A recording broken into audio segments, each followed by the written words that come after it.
Hi everyone, I'm Randy. I picked this topic because a short news clip honestly stopped me in my tracks. ABC News, October 17, 2025, showed a 3-year-old who was born deaf, and after one gene therapy treatment, she started responding to her parents' voices. Her parents said that the very first time she answered them changed their lives, and doctors explained the shot helped her ear cells make a missing protein so sound could finally reach the brain. ABC News, October 17, 2025. Why it matters. And this isn't rare. CDC, January 23, 2025, reports that more than 6,000 U.S. infants were identified with permanent hearing loss in 2022, about 1.7 per 1,000 newborns screened. CDC, January 23, 2025. That's a lot of families. Today I'll explain how the OTOF gene therapy works, what early studies are showing, and what questions remain about safety and next steps. Some children are born without a working OTOF gene. Without it, inner ear cells can't pass sound along because they're missing a protein called OTO-ferlin. The therapy uses a tiny delivery vehicle, an AAV vector, to carry a working copy of the OTOF gene into the inner ear. The goal is simple: get ear cells making OTO-ferlin again so sound signals can travel to the brain as the way they should. The New England Journal of Medicine, October 12, 2025, discovers this approach in what's often called the DBOTO study.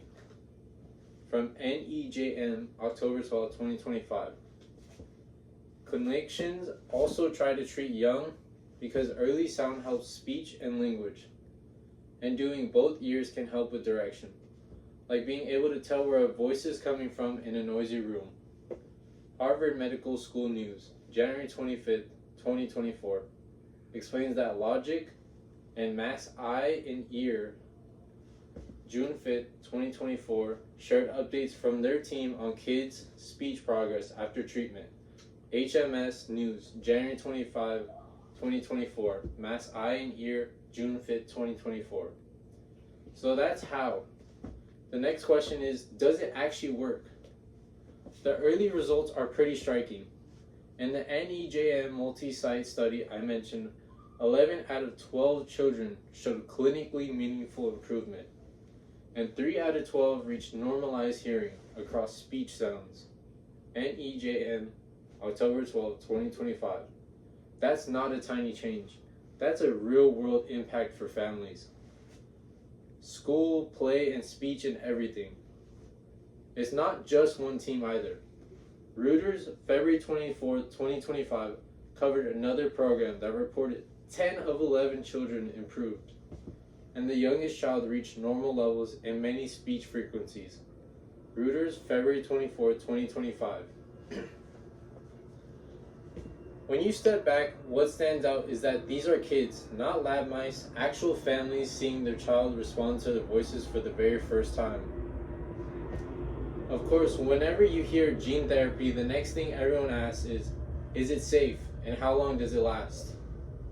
So far, safety looks encouraging, but the research teams are still watching the big things, such as the durability, how long the hearing gains last, the immune response, how the body reacts over time, timing, how early to treat, and whether both ears should be done for better everyday hearing.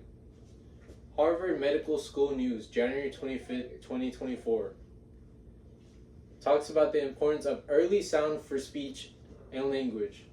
And Mass Eye and Ear, June 5, 2024, reports ongoing progress from their trial children as they follow them over time. HMS News, January 25, 2024. Mass Eye and Ear, June 5, 2024. On the Axis side, Biopharma Dive, October 12, 2025, reported that if a larger studies keep showing strong benefits, the companies plan to speak with regulators about next steps. That could open the door for more family approvals more forward.